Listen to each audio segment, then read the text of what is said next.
Érica Gonçalves é psicopedagoga, pedagoga, professora, tem um currículo assim vastíssimo, coisa mais linda, em questão também clínica, de distúrbio, transtorno, dificuldade de aprendizagem. E aí eu convidei você justamente para a gente falar de um desses transtornos e dificuldades, né? Tem muita mãe que me pergunta, mas meu filho não presta atenção ou é muito hiperativo, ele não para quieto, será que ele tem TDAH? E hoje a gente vai falar bastante sobre isso, né? Questão do TDAH e dos estudos. Exatamente. Para lembrar também, sou jornalista como a Marcela, foi onde tudo começou, por isso que ela falou comigo. Érica Vasco, foi onde tudo começou. Sou psicopedagoga e lido com esse transtorno, que é o TDAH.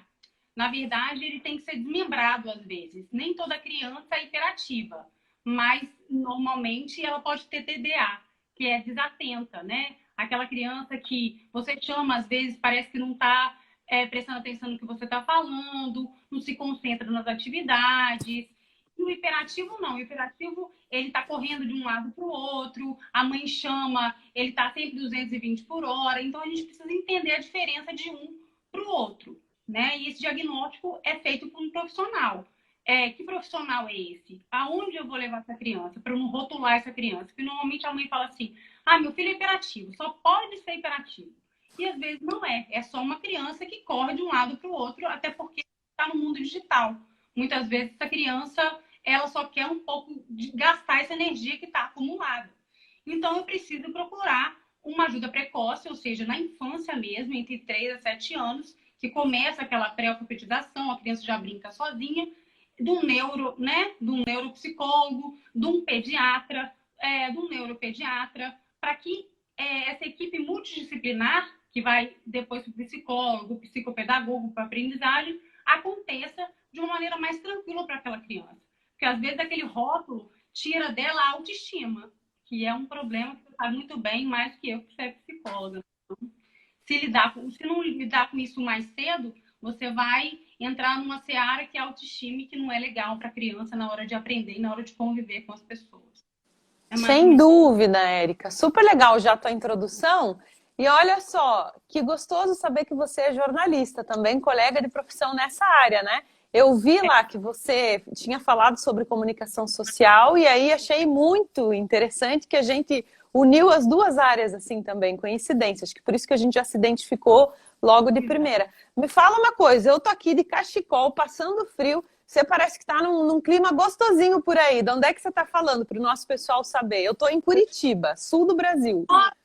Eu sou capixaba, sou do noroeste do estado do Espírito Santo e não faz tanto frio ali como o seu. Quem dera, a gente não usa muito cachecol aqui. O frio aqui é pequeno, é mais tranquilo, é um calorzinho assim. Falando com você que a gente se movimenta, eu tô até sentindo calor com essa blusa. Mas tem inverno, mas é um inverno bem ameno. Para vocês aí, quase outono. Então, não. Entendi. Não. Ah, é uma coisa maravilhosa a tecnologia, né? Vê, a gente tá assim, parece que tá do ladinho uma da outra. E uma tá lá para cima, a outra aqui para baixo. Super legal.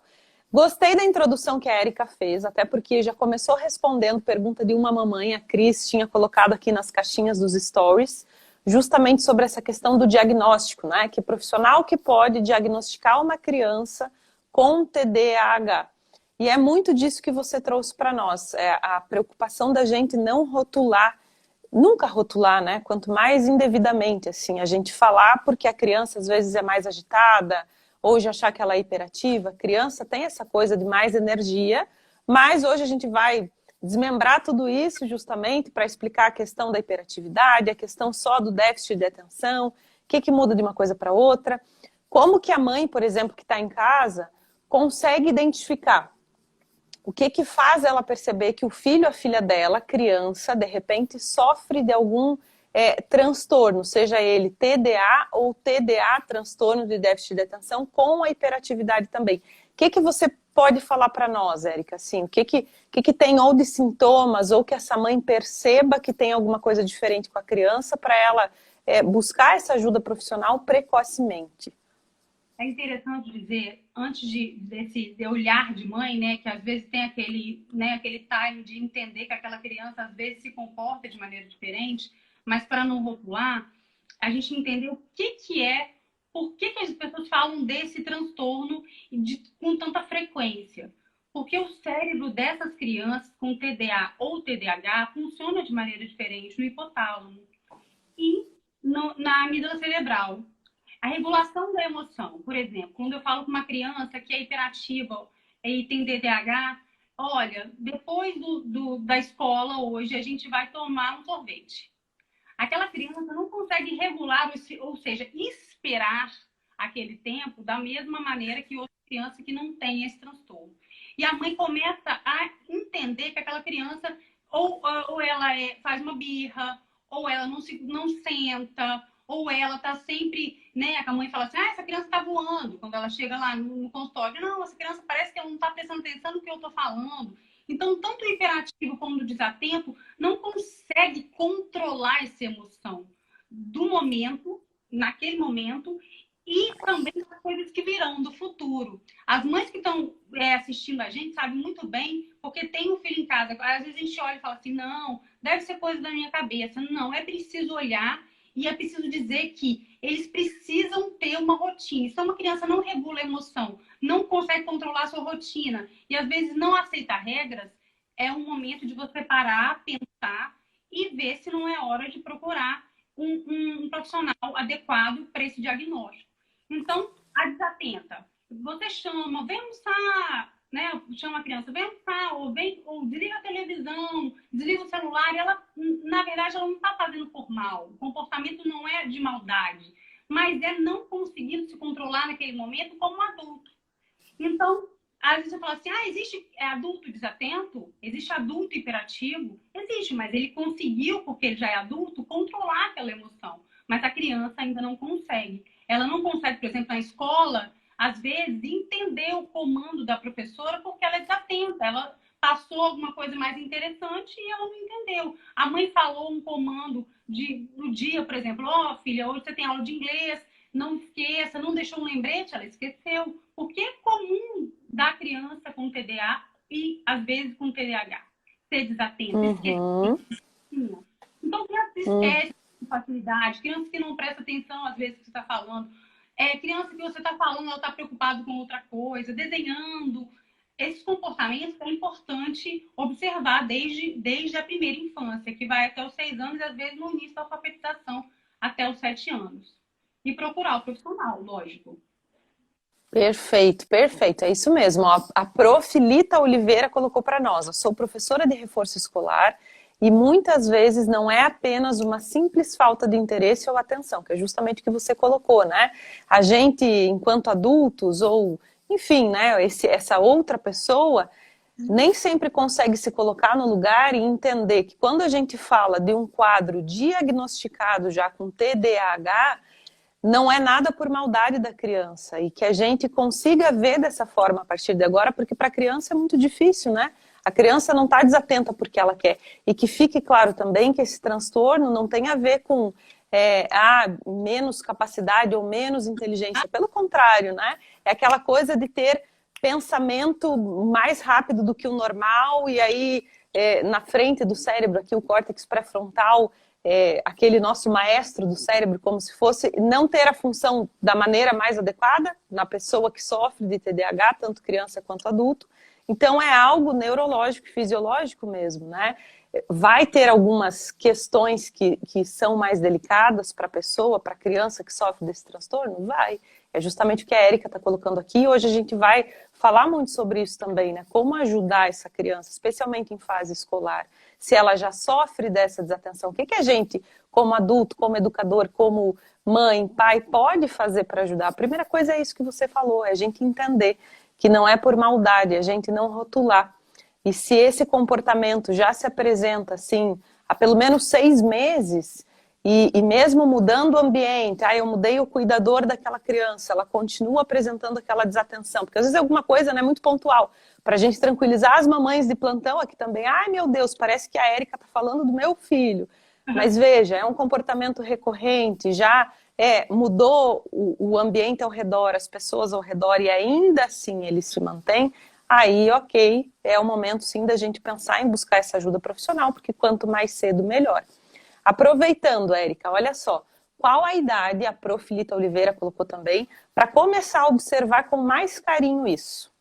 De 3 a 7 anos. Ou seja, tem um tempo aí que você tem um respiro, porque a mãe, né, não precisa ficar desesperada, até porque com 3 anos ele começa a brincar sozinho, criar suas próprias brincadeiras, e mexer com brinquedo, saber manipular aquele brinquedo, porque antes disso, você já observou, mas ele ainda está muito pequeno. E quando a gente fala de 7 anos, 6 a 7 anos, a alfabetização é onde o ponto crucial. A gente fala que até os 6 anos o cérebro está pronto. Então, tudo de bom que você colocar ali, aquela criança vai aprender, né? Na psicopedagogia, a gente reforça isso com a mãe. Não, por exemplo, na pandemia, né, que a gente ainda vive. É importante criar rotina e estudar, mesmo que seja online, mesmo que seja afastado, porque a criança precisa criar rotina e trabalhar as potencialidades daquele cérebro. E aí você dizendo sobre né, não é uma questão de maldade nem de menor potencialidade ao estudar. Não. O TDAH, eles são criativos, eles são, por exemplo, gostam muito de desenhar, pintar, da arte. Então, não é que eles são menos inteligentes, não é um cérebro com defeito, é um cérebro que pensa de maneira diferente. Foi exatamente isso. Então, dos 3 aos 7 anos, tem essa observação e a mãe precisa procurar um profissional se ela acha que persiste, né, esse comportamento. Legal. E ó, você colocou para nós já algumas dicas, né? Algumas ideias para a mãe poder trabalhar da melhor maneira em casa. Então, questão da rotina, questão do lembrete, você também pontuou, aquela criança normalmente não vai lembrar, e daqui a pouquinho a gente entra na questão da memória também, que foi uma pergunta que nos colocaram, né? O que mais de dica você tem para passar para o pai, para a mãe, para o cuidador daquela criança que está em casa, especialmente com relação aos estudos? Já não está fácil para ninguém no meio dessa pandemia, né? Mais de um ano. O ensino aqui, pelo menos em Curitiba, está híbrido. Algumas escolas voltaram, outras não. Mesmo as que voltaram, nem todo pai, toda mãe está seguro e confortável o suficiente para colocar a criança de volta na escola. Então, é uma criança que já está há mais de um ano em casa, que naturalmente talvez já esteja com menos foco, menos concentração e talvez também já demonstrando mais sinais de agitação pela ansiedade do momento que a gente está vivendo. O que fazer em casa para ajudar, então, as crianças que têm TDAH com relação aos estudos? Então, vamos dizer assim, as crianças estão no computador, no tablet e no celular, na aula, né? Se ela tiver híbrido ou ela voltou para a escola. A gente tem muito estímulo externo, por exemplo, essa criança está numa sala ou está dentro do quarto, ela tem estímulo, ela tem TV, ela tem ali outro celular, outro tablet, ela tem fala de outras pessoas, isso atrapalha muito. Então, precisa ser um ambiente que tenha silêncio, porque qualquer desvio de qualquer barulho, essa criança desvia a atenção. Então, se eu estou em casa e essa criança precisa assistir ao online, precisa ter menos estímulo externo, um local em que ela tenha concentração. Ajude, porque se ela precisa trabalhar isso nela, as pessoas também precisam colaborar, né? Se é uma criança, não tem maturidade emocional para entender o quanto isso é difícil para ela, eu preciso ajudá-la para que quando ela adulto, né, não vai deixar de ter, mas vai trabalhar isso e vai viver com mais tranquilidade. Outra coisa, tanto para a escola, que a gente percebe como psicopedagogo, como para casa, muito estímulo. Por exemplo, uma sala de aula, Marcela, que você entra e tem muito estímulo na parede, né? Figura, gravura, colagem. Em casa, por exemplo, precisa diminuir. Quanto mais estímulo eu tiver visual, menos atenção eu vou ter naquela aula. Então tem a figura, vamos lá, exemplo, uma figura da Mônica e o Cebolinha e a professora está dando aula de matemática. Ele vai preferir olhar para a figura da Mônica e o Cebolinha. Então, tanto em casa quanto na escola, eu preciso diminuir o estímulo. As figuras, a TV, o barulho, para que aquele ambiente seja de concentração. Quando eu falo isso, eu não falo uma questão de ditadura. Não, de impungimento mesmo, que aquela criança precisa de silêncio. Talvez você, né, as pessoas que trabalham com barulho, isso seja, nossa, que dica, né, óbvia. Não, mas para quem precisa, não é óbvio. O silêncio é essencial para a aprendizagem, né? Para que a aprendizagem aconteça, ela consiga aprender de forma prazerosa. Porque senão fica, eu quero fazer outra coisa. Igual você fez um vídeo sobre o videogame, foi muito interessante. Não adianta eu dizer para a criança que videogame é igual estudar. Não é mesmo. Ela vai ter muito mais prazer e ver outras coisas que não estudar se aquilo for desviar do foco, né? É a mesma coisa. Então, silêncio é um ambiente que propicie isso. E senão, Uhum. vai acontecer mesmo. Você sabe que você falou que é uma coisa meio óbvia, né? Parece óbvio, mas sabe que às vezes o óbvio é o mais difícil da gente perceber, da gente enxergar e da gente mudar. Às vezes eu bato muito na mesma tecla aqui também, né? Parece que eu sempre repito e falo, gente, mas não é possível, né? De repente estou falando, estou chovendo no molhado, mas é importante. Parece uma dica bobinha assim, mas faz completa diferença, é uma diferença absurda. Olha lá, Beth Pinho, pedagoga. Verdade, sem contar que as salas que tem aluno autista, salas com muitos estímulos, acabam prejudicando. É bem isso. Exatamente. É estímulo demais porque a gente pensa que todo mundo aprende da mesma maneira. Então, tanto em casa quanto na escola, é preciso entender que não existe uma sala de aula homogênea. Vai ter sempre aquele que vai aprender diferente. Eu vou aprender diferente de você. Talvez o meu estímulo seja visual, você seja auditiva, o outro seja escrevendo. Então, a gente precisa entender que as pessoas não são iguais. Eu acho que o déficit de atenção, o transtorno de déficit de atenção, ele veio para eu entender, né, para as pessoas entenderem, para você, para todo mundo, que nós somos diferentes. É preciso ter essa riqueza. Porque antigamente a escola, a aprendizagem, a gente estava todo mundo na mesma caixinha. E não dá para ficar todo mundo na mesma caixinha, porque são profissões. Existem N profissões hoje que precisam de pessoas diferentes. Então, a sua potencialidade não é a minha, mas a gente precisa trabalhar a sua potencialidade. Eu acho que a psicopedagogia, ela trabalha exatamente isso, diferente de... Ela trabalha a potencialidade, não a dificuldade. Então, não preciso dizer assim, o menino tem TDAH, nossa, ele vai ter dificuldade em português, em matemática. Não necessariamente. Não necessariamente. Se ele for diagnosticado e às vezes precisar de medicação, às vezes não, ele vai conseguir acompanhar e tranquilamente até melhor que outra criança que não tenha. Isso é fato. Bem legal, até porque isso tem a ver com a questão também do hiperfoco, né? Eu sei que é déficit de atenção já até no nome, na sigla que a gente está acostumado a falar, mas eu sempre gosto de pontuar como uma instabilidade de atenção, até porque a criança que tem essa questão diagnosticada já, normalmente o nível de dopamina que é produzido no cérebro dela é menor, tem menor proporção do que um organismo saudável normal sem esse transtorno. E aí, a dopamina é aquela coisa do bem-estar, né? Então, por que uma criança, às vezes, com TDAH, consegue ficar na frente do videogame, ou na frente do joguinho, ou na frente de alguma coisa que gosta, e na frente do estudo, não? E eu sempre explico que, além do fato de estudo demandar uma atenção completamente diferente do que demanda leitura e escrita, que aqui o esforço cognitivo é muito maior, além disso tudo, tem justamente a questão da dopamina, né? A criança se encontrar naquilo que ela gosta muito. Então, a gente tentar deixar cada vez mais motivador esse processo de estudos. E aí, você trouxe um gancho que eu acho brilhante, assim, eu sempre tento falar muito sobre isso. Há muito que a gente repensar na educação como um todo no Brasil, né? Começar pelo que você trouxe das salas de aula. A gente ainda pensa, a gente de modo geral, e acabo me incluindo nisso também, como se fosse algo homogêneo, e não é. Só o fato da gente esperar que as crianças estejam sentadas na sala de aula, todas quietinhas ao mesmo tempo, já é uma coisa um tanto quanto incoerente, né?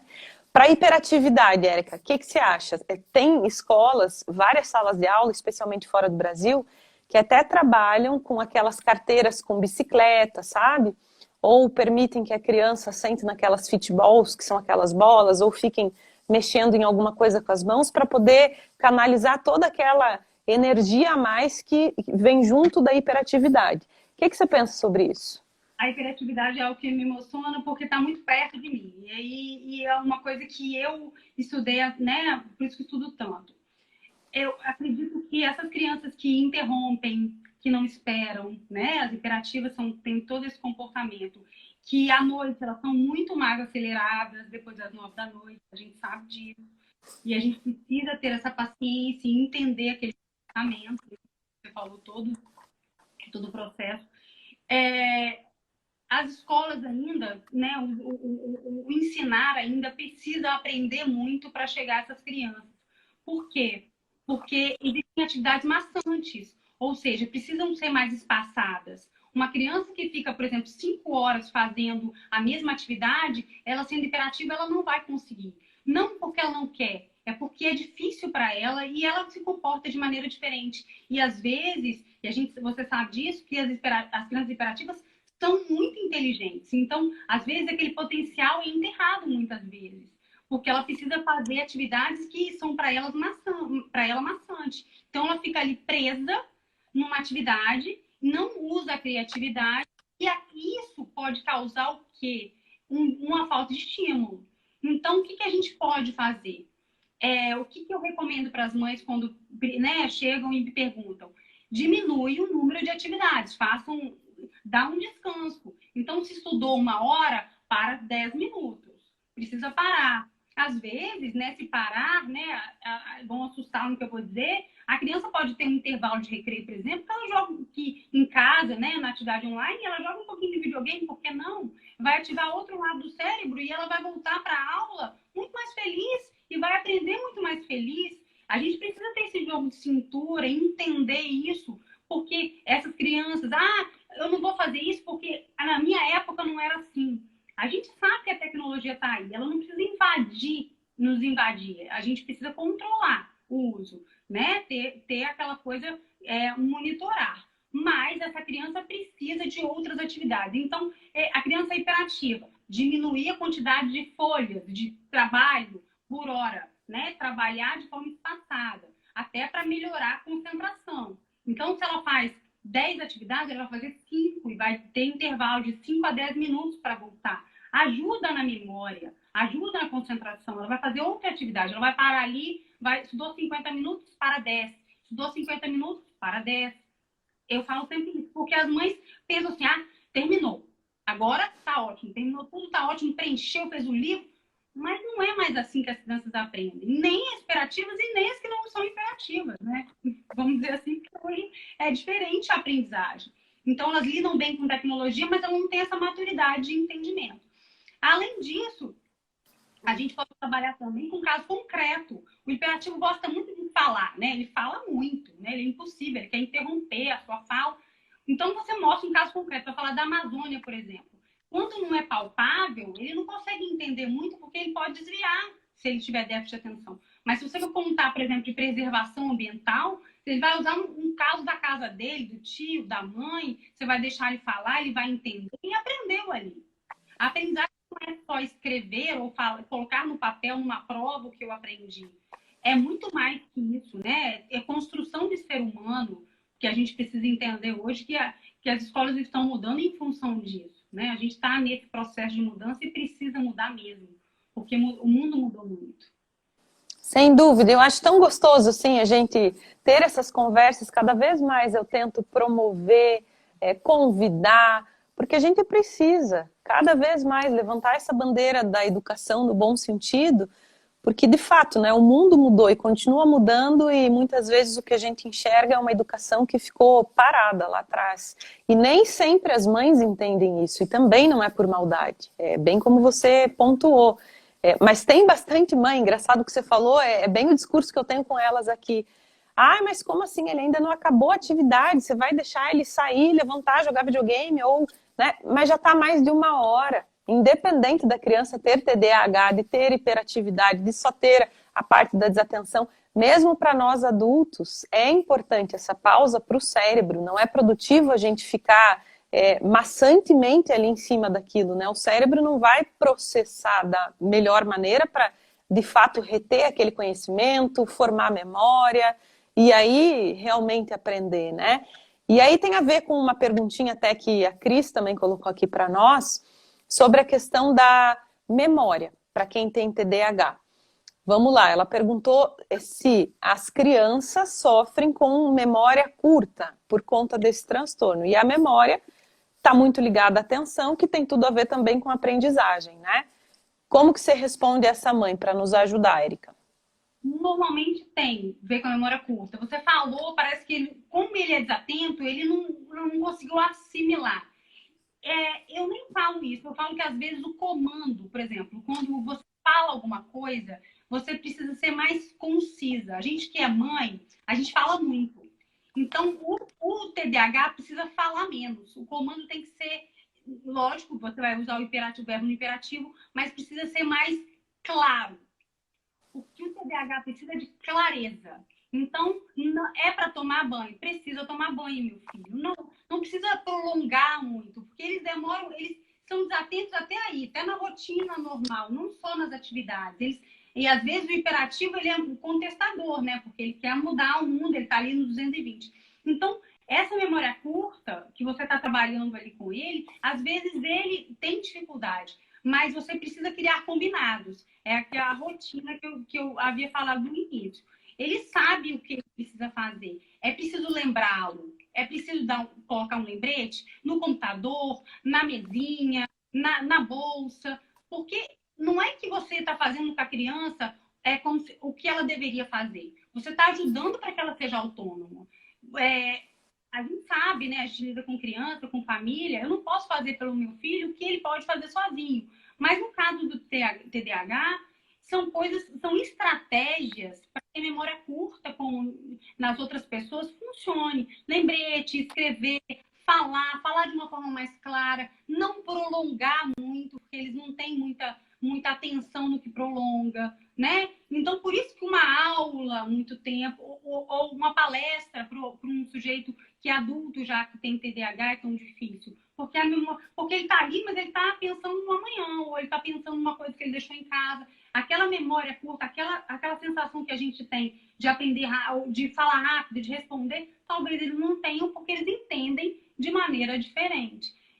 Gosto de usar, né, coisas, né, práticas da vida. A gente vê que, às vezes, até o comando de uma atividade, né, a prova adaptada, o comando de uma atividade é tenso demais para uma criança que tem TDAH. Ela não entendeu, não é porque ela não tem inteligência para isso, porque a memória dela e a concentração é curta, então ela precisa de uma coisa que seja assim como ela. Então, às vezes, pergunta de uma forma que não é para entender, é para pegar a malícia, mas a criança não precisa disso para aprender.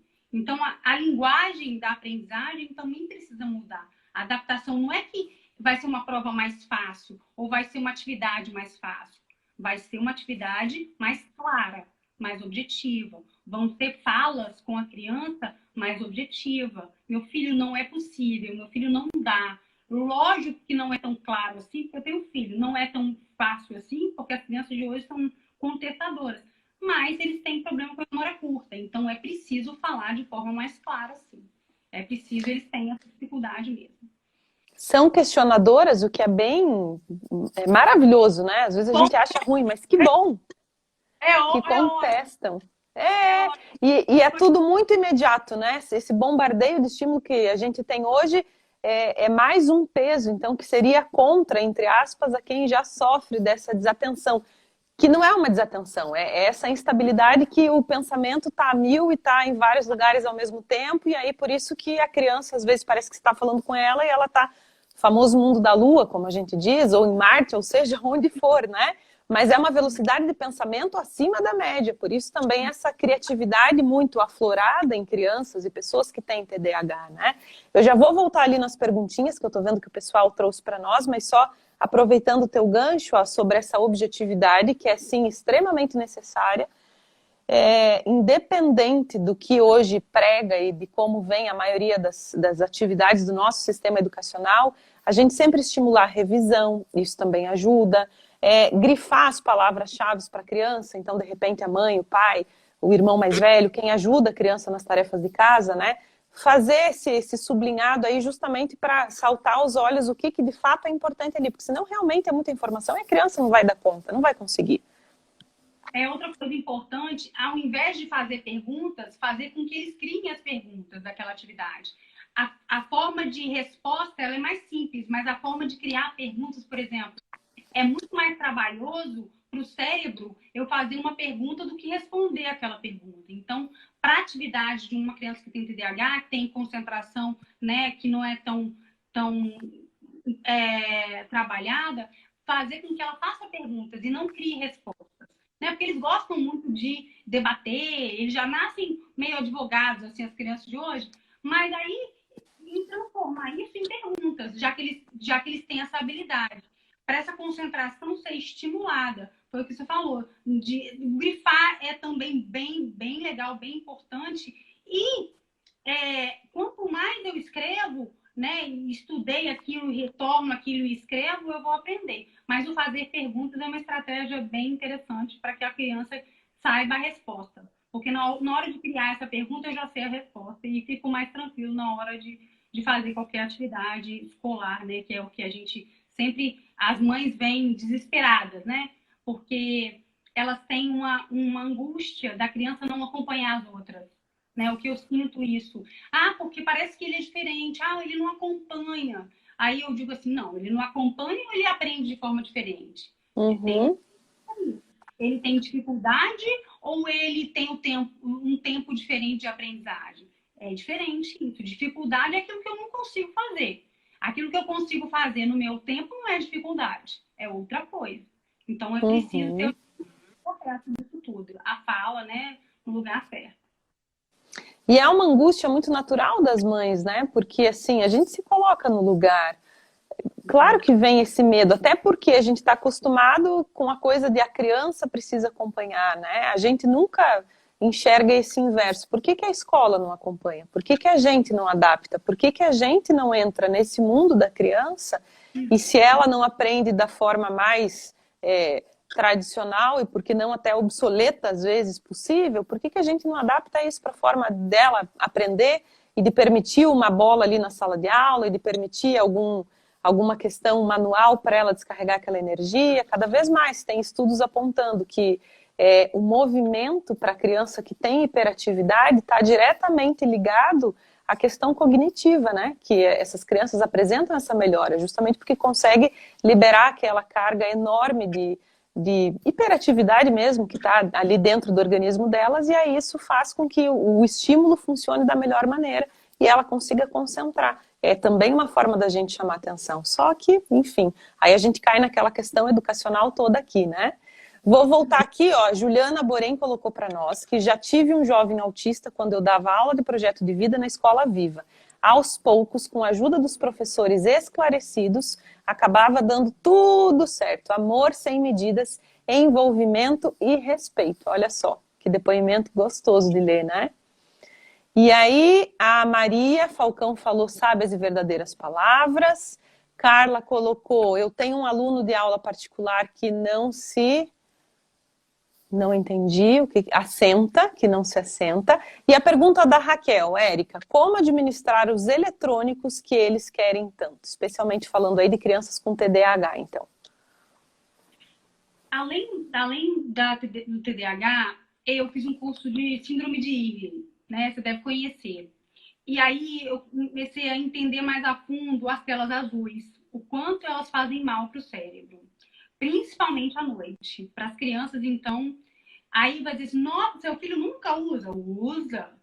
Usa sim. Mas depois das 9 da noite é muito perigoso. A higiene do sono, a gente fala, né? A criança precisa fazer a higiene do sono. Até a alimentação, ela precisa ser regulada depois desse horário. Então, o que eu posso fazer? Criar. Eu sempre falo, mas como eu vou fazer? Porque como mãe eu não consigo. Qual é o horário que aquela criança está ativa e ela tem um tempo livre? Você vai dar aquela tela, o computador, o celular, o tablet para que ela use. Mas o dia todo, e até porque a criança até 5 anos, o máximo que ela pode ficar é 2 horas.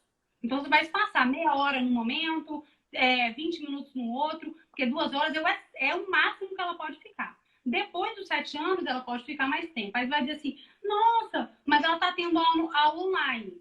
A gente fala que a aula é diferente porque tem uma interatividade.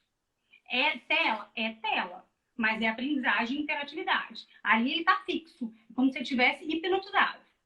Né? Você acabou de falar sobre isso em relação ao videogame. Ele está ali no que a criança tem hiperfoco, ela vai ficar ali o tempo que você deixar. Ela fica até sem comer.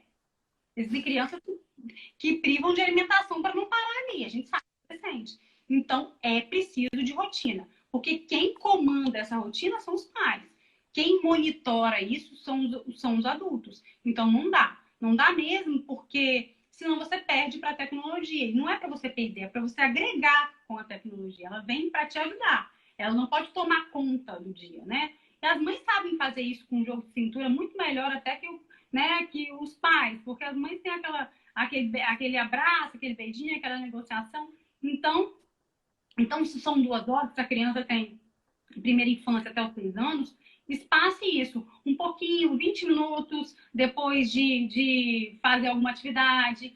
É negociação, Érica? Você faz negociação? Não é legal a negociação? A criança é motivada, o ser humano também. Você trabalha até sexta-feira, tem gente que trabalha depois da sexta, no final de semana, porque ele está esperando o final de semana. Então, você trabalha também com compensação. O seu cérebro trabalha com compensação, a criança também. Então, você pode negociar. Dá para negociar, né? Ele vai fazer o que ele precisa fazer e vai ter por mérito, pelo esforço dele, alguma recompensa. E isso não é ruim, se você trabalha com a conversa, com o diálogo, de jeito nenhum. Então, é preciso ter menos tempo e criar rotinas espaçadas para a diversão também. Porque a diversão não pode tomar conta. Assim como só estudar vai tomar conta do seu dia, né? Trabalhar. Uhum, é isso aí, equilíbrio sempre e diálogo sempre acima de tudo também, né? Agora, é fácil? Não, claro que não é fácil, a gente sabe que não é fácil.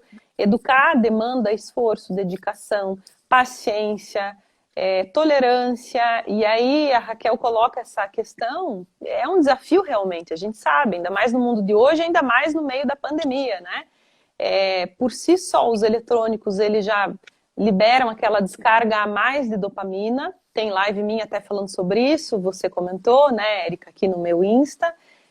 Então já é um pouquinho mais desafiante, sim, até para nós adultos. E muitas vezes a gente pede uma coisa para a criança que nem a gente consegue fazer.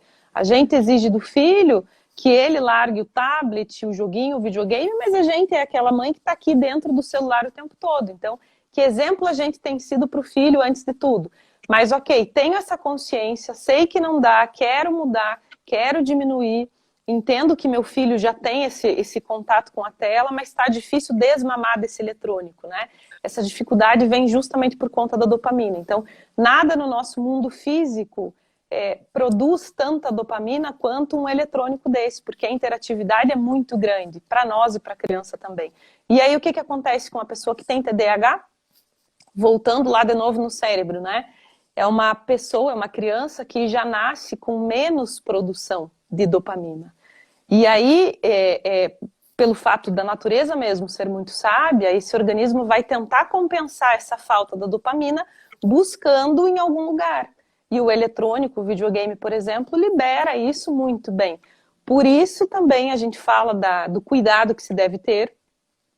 Não é para assustar ninguém, né? Lógico que não. Eu sempre conto com a capacidade de filtro de todos vocês aqui, mas de crianças, quando se tornam adolescentes, acabar tendo predisposição para cair em vício se elas têm TDAH. Porque fisiologicamente o organismo já vai buscar essa dopamina que falta naturalmente no organismo delas em algum lugar. Por isso, mais uma vez, né, a gente reforça a importância de buscar uma ajuda profissional desde cedo, se for necessário.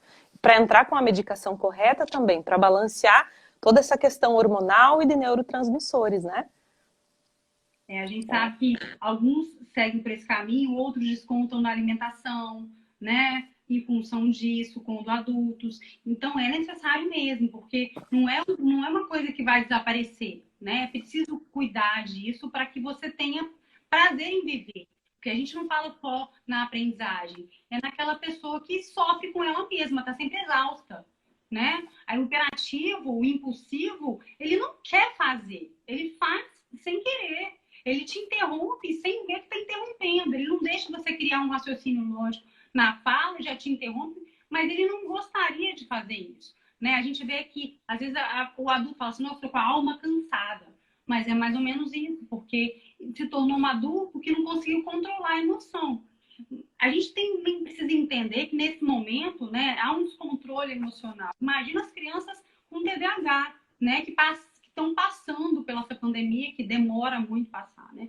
Então, elas sofrem também, porque o adulto pensa nele, eu não posso sair. Mas essa criança que está num apartamento, numa cidade grande ou numa cidade pequena, e que não tem contato com outras pessoas, por uma questão, né, de preservar a família e preservar a criança também, é muito doído nesse momento. A gente vive um momento que não é favorável para nenhum transtorno, nem nenhuma criança que não tenha transtorno também. Porque as crianças de antigamente, a gente, né, voltar no tempo, a gente tinha a possibilidade da interação social e ela é essencial para a vida e para a aprendizagem. A criança aprende como desde o início? Trocando experiência com outra criança. Por isso a escola é tão importante. E nesse momento a gente sofre muito com o emocional. E a criança não vai lá, toma um remédio e resolve o problema, né? Como um adulto. Então ela precisa desse diagnóstico para que a medicação ajude a controlar essa emoção, principalmente nesse momento. As crianças têm sofrido muito, e isso são as mães que chegam lá, às vezes na mentoria, e elas, né, elas logo pensam que a criança é hiperativa nesse momento. Eu falo, vamos esperar um pouco, vamos esperar, né, vamos fazer a avaliação, mas vamos esperar voltar às aulas para ver se isso não é uma energia que foi guardada, e às vezes a criança não tem esse comportamento, e a mãe fala assim, mas ele não está aceitando rotina, ele está chorando muito, né? Tem adolescente chorando muito. Ele chora muito, ele não está atento, o falo, parece que ele não ouve. Então a gente precisa desmembrar esse momento também de toda essa situação para ver, para avaliar, mas avaliar diante desses problemas que a gente tem enfrentado nesse momento. Famílias que têm queridos e a criança não sabe lidar com aquela emoção. Então, em torno da criança também tem várias emoções sendo descarregadas. E imagina para uma criança que tem transtorno de déficit de atenção, como ela vai se comportar, como ela vai lidar com isso, né? Com todos esses problemas. É muito importante a ajuda de um profissional. E às vezes... Sem dúvida. E de uma terapia, às vezes, né? Para que a criança fale sobre suas próprias emoções, né? Sempre, esse é o que eu mais recomendo, né? Se a criança precisou entrar com medicação, não abandonar a terapia, fazer esse trabalho em conjunto, que é a melhor combinação que tem, né? Infelizmente, o momento que a gente vive, de fato, não é o mais favorável. E a Dilene Lima escreveu para nós, ó, a aula online para TDAH é bem difícil. Sim, é bem difícil, mais do que nunca eu falo da importância do apoio da família, que também já vive dias assim impossíveis, né? Mãe já está sobrecarregada, dando conta de trabalho, casa, filho, escola, cachorro, mercado, roupa, tudo. A gente sabe, está todo mundo cansado, todo mundo esgotado, sobrecarregado, mas precisamos passar por isso. O mais importante é a gente lembrar que a criança, o adolescente, continua contando com o nosso apoio, tanto enquanto professores, quanto profissionais, quanto pais, mães, né? Então, se está difícil para nós, a gente precisa sim se colocar no lugar da criança, mais difícil ainda para elas, especialmente para as que sofrem de algum tipo de transtorno, como o TDAH. Que dicas você daria, Érica, sobre isso, assim, com relação à aula online? O que você acha que dá para o professor fazer de diferente, talvez, pensando em crianças que tenham TDAH? Voltou para mim, você tinha travado, mas você voltou. Não sei se você está me vendo. Vamos ver se o pessoal está me ouvindo e me vendo. Para mim, a Érica travou. Vamos ver se é só para mim. Se alguém puder falar. Travou a minha tela ou a tela da Érica? Só a tela da Érica? Ah, então tá. Só para eu saber, porque às vezes eu falo aqui, para mim a Érica tá travado e eu também tô. Eu continuo falando normalmente, isso? Só para eu saber. Vamos ver, Érica, você consegue me escutar, não? Tá. Então, a princípio, vocês estão me ouvindo, certo? Se alguém puder... Ah, Beth Pinho, você está me ouvindo, então, certo? Tá. Travou, a Maria está colocando, acho que travou a internet da Érica. Acontece, né? Ao vivo, tecnologia. Depois eu volto até na questão de Lene, se não me engano, que a gente estava falando, mas é justamente esse desafio, né? Da gente, mais do que nunca, se unir como adultos, pensando nesse apoio que a criança precisa. Então, fazer essa aula ser o mais interativa possível, né? Especialmente para... A Érica saiu, que eu acho que a internet caiu, mas ela já retorna aqui, ela chegando, eu clico para ela entrar de novo com a gente na live. É a gente pensar nessa polissinfonia de vozes, né? De todos os alunos, de todas as crianças, e não esperar que todos sejam iguais e que aprendam da mesma maneira. Então, olha, a gente vinha comentando também questão de outros colégios e algumas salas de aula fora do Brasil especialmente, que cuidam muito dessa questão da hiperatividade da criança, né? Vamos lá, se a gente parar em uma coisa, pensar em uma coisa meio óbvia. Criança sentada na carteira o tempo todo, parada, em silêncio, prestando atenção lá na frente no professor. E horas, assim, a fio, né? E a criança não pode se movimentar, não pode se mexer, não pode falar com alguém, não pode levantar. Por quê? Será que essa criança não aprenderia melhor até em pé em vez de sentada? Eu tenho um aluno meu que está no meio da sessão de estudos, de repente ele precisa levantar, eu deixo ele levantar, eu continuo falando com ele, e ali eu vejo que o negócio flui até muito melhor do que ele sentado. Aliás, existem estudos que dizem, a gente já vai entrar na área de saúde, fisioterapia, enfim, mas que nem a gente devia passar tanto tempo sentado. Mas aí a gente vai olhar para uma coisa mais macro, né? Do mundo como um todo, não só do sistema educacional, mas do sistema profissional como um todo. Beth Pinho coloca, ó, eu tive um aluno com TDAH que não parava um minuto. Na hora da rodinha, ela não parava para escutar e narrava a história toda. Assim como outros fatos do dia a dia, contava nos mínimos detalhes. Justamente, é isso que a gente está falando. E aí, qual que é o mal disso, né? O problema maior que eu vejo é a gente não estar preparado para saber como lidar com isso. E aí não acolher aquela criança, não abraçar e acabar sem querer traumatizando, pegando forte na questão da autoestima, porque é uma criança que vai sofrer, que talvez o pai e a mãe chame de desatenta, de distraída, que não presta atenção, ou que não é inteligente, e a gente cai em rótulos que não são verdadeiros, de jeito nenhum. Especialmente se a gente entende que isso não é por querer que a criança faz, né? Existe uma questão fisiológica no cérebro dela, né? E nem por isso ela é menos inteligente, longe disso, de jeito nenhum.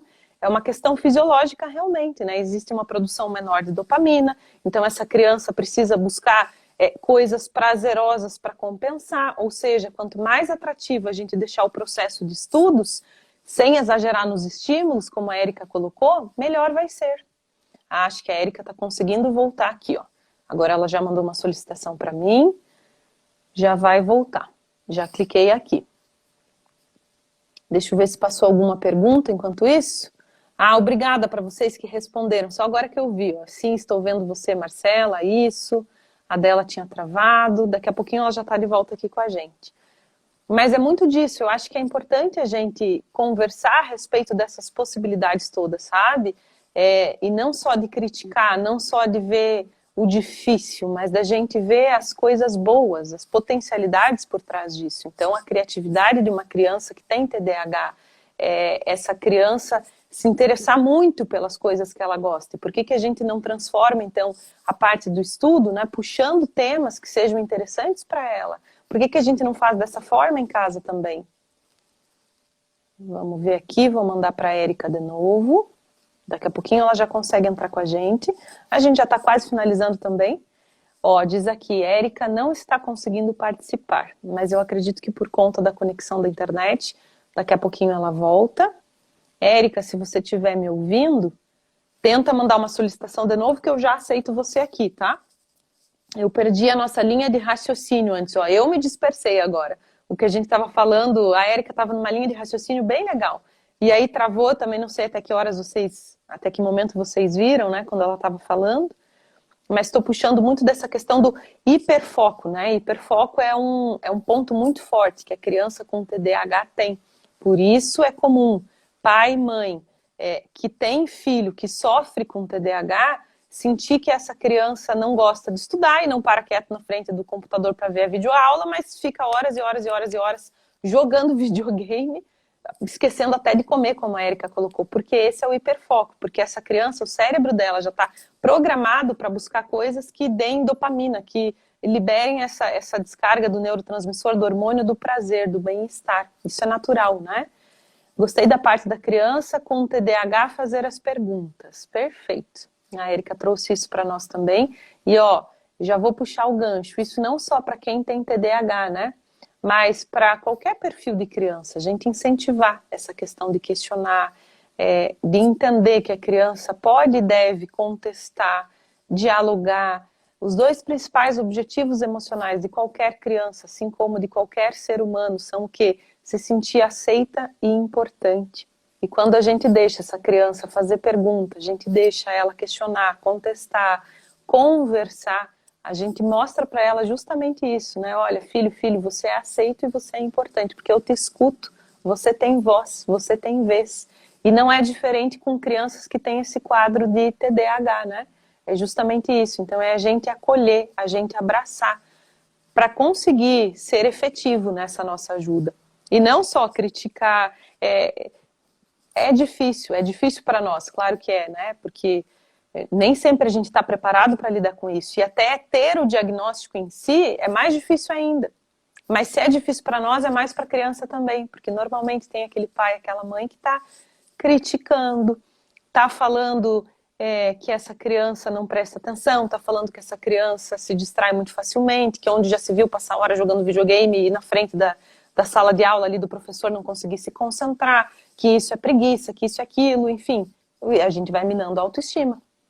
Então, até sair um diagnóstico, olha o que a gente já fez, né? Matou a criatividade, matou a autoestima da criança sem querer. Por isso a importância de, passou 6 meses pelo menos, e o meu filho, a minha filha, continua com dificuldade de prestar atenção, de se concentrar. Eu já mudei o ambiente, já deixei esse ambiente silencioso, não virado para a janela, sem dispersão, tá tudo no silêncio, mudei o cuidador, a babá, seja quem for que está com essa criança. E ainda assim, essa criança continua com essa dificuldade de foco e de concentração, esse é o momento de buscar uma ajuda profissional, sabe? Para pelo menos ter a certeza de tem ou não tem, para a gente não rotular sem querer. Eu sou a pessoa que mais gosta de fugir de diagnóstico, assim, né? Porque, para mim, até sem querer, às vezes, quando vem um diagnóstico, a mãe acaba rotulando inconscientemente. E a gente acaba limitando o potencial da criança, de qualquer outro ser humano, né? Ai, mas fulano tem tal coisa. E a gente acaba se apegando àquilo como se aquilo fosse um monstrinho, né? E vai limitando os potenciais da criança. E não precisa ser assim. Então, buscar essa ajuda profissional no sentido de entender que existe um diagnóstico, mas que esse diagnóstico não seja algo que limite, que trave. Pelo contrário, só que faça você ver as potencialidades dentro daquele quadro que a criança demonstra, por exemplo. Tô lendo a Érica aqui, ó. Não consigo entrar, talvez seja a conexão, talvez seja a internet. Ai, que peninha, Érica. Peninha, a gente já estava acabando, já são quase 10 horas, gente. Eu não vi o tempo passar também. É tão gostoso a gente conversar assim, né? Só vou ler as últimas perguntas, Érica. Se você quiser tentar novamente entrar para a gente se despedir, senão daqui a pouquinho eu faço o encerramento. O que colocou, o melhor incentivo é o elogio. Eu falo bastante sobre isso aqui, sobre a gente cuidar também. Muito legal o elogio, mas a gente cuidar para ser um elogio de mentalidade de crescimento e não um elogio relacionado à mentalidade fixa, né? Não é aquela coisa da criança ser inteligente por ser inteligente, ou ser isso por ser, sabe? Olha, que legal, você se dedicou, você estudou e você foi bem na prova. Então, a criança perceber que foi graças ao esforço, ao empenho dela que alguma coisa deu certo, não algo fixo que ela não consiga mudar, entende? Mas não vou nem me estender nisso aqui, porque tem live minha sobre isso também falando aqui. E para a gente conseguir encerrar, a Lu, exato, Marcela, o acolhimento é essencial. Imagina, Érica, fica tranquila com relação a isso. A Érica está pedindo desculpas para nós. Como já está acabando o nosso tempo também, eu já vou fazer o encerramento. Precisamos encorajar nossas crianças, e uma frase linda, Disciplina Afetiva colocou aqui para nós, frase linda para a gente encerrar. Érica, eu sei que você não está aqui ao vivo comigo, mas você está por aí digitando, né? Não está online aparecendo, mas você está junto. Só te agradecer mais uma vez por ter aceitado o convite, por ter passado tanta dica valiosa, tanto ensinamento, por esse bate-papo riquíssimo que foi, super gostoso, que eu não vi nem o tempo passar. Também adorei o nosso papo, fica tranquila, não tem problema. Não vão faltar oportunidades para a gente se falar de novo. Se alguém ficou com alguma dúvida que a gente não conseguiu esclarecer também, estamos à disposição para ajudar, para resolver, tá? Muito obrigada também a cada um de vocês que participou junto com a gente, que fez pergunta, que interagiu. Desejo um excelente final de noite de terça-feira, uma semana muitíssimo abençoada e espero vocês, toda terça e quinta tem live aqui no meu Insta. Nessa quinta-feira, em vez de 9 horas da noite, exceção, vai ser às 7h30 da noite, que vai ser uma live bem especial. É um bate-papo com as meninas do portal Mulher Maravilha. Eu sou colunista de comportamento infantil lá no portal e vai ser um bate-papo tanto sobre mim quanto sobre a coluna também, tá bom? Super obrigada, Érica, fica tranquila, obrigada a todos vocês, fiquem com Deus e bom descanso.